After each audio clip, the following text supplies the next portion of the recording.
Hey there, folks. Lucas with you from the Ballahhood Group Real Estate Services at Coldwell Banker Arm Real Estate.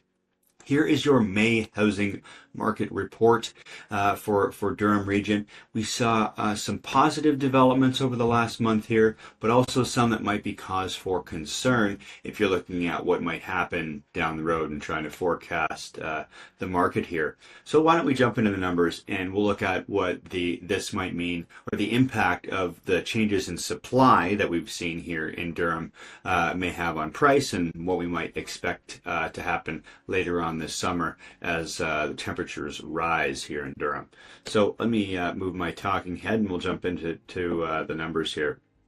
So from a raw dollars and cents standpoint, we saw the average sale price come down about 1% from 913 to 905, that going from April to May. Year over year, though, prices are actually down about 5%, where this time last year we had $954,000 as an average sale price in Durham Region. Now sales numbers, now they're also down. They're down year over year about 6%, but on a monthly basis, they've risen again, or they've climbed another 10% from where we were in April. So good signs from a buyer engagement standpoint. We're seeing things start to pick up again. But if we look down to the box below that here in active listings, that's continuing to rise. A 14% jump from April. Year over year, that's a 48% increase at 2,798 active listings. We had 1,886 active listings this time last year. So very, very different environment. We were at 2.1 months of inventory in May of 24.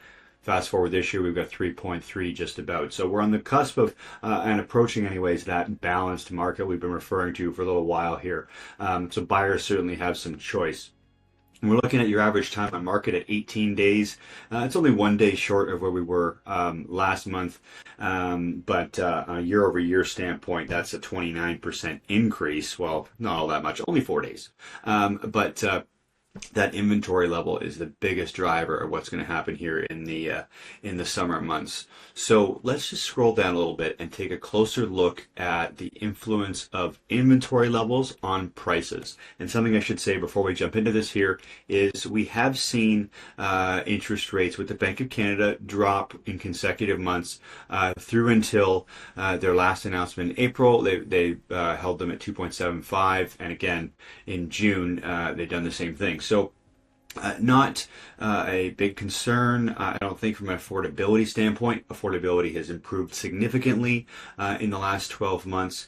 The biggest challenge here for home sellers is, finding your mark, because if we have an increase in home supply, that means prices are going to be that much more sensitive, or homes, I should say, are going to be that much more sensitive to pricing differences and differences in the amenities and the condition of the home itself.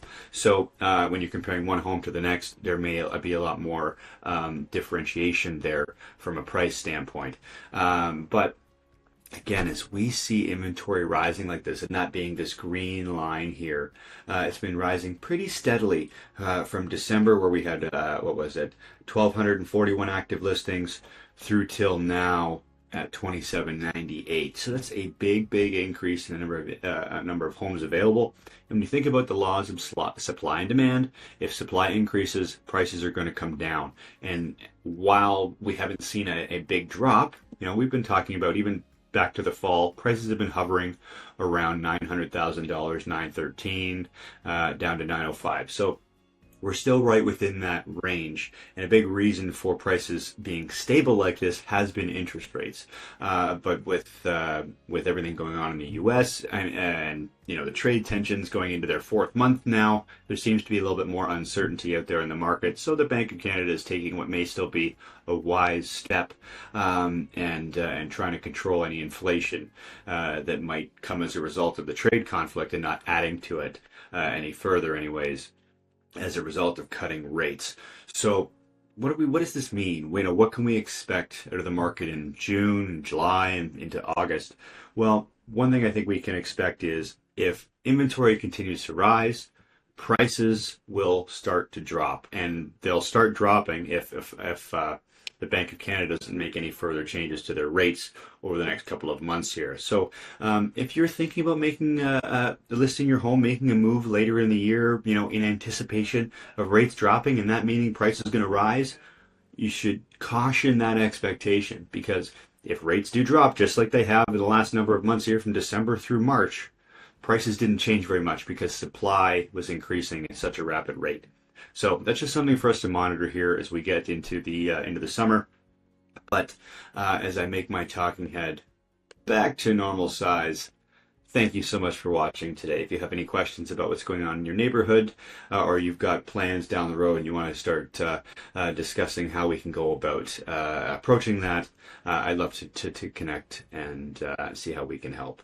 So thanks again so much for watching. Feel free to like, subscribe, or share with any of your family and friends who might find this helpful. And we look forward to chatting with you again soon. So until next time, have a great rest of your day, and bye for now.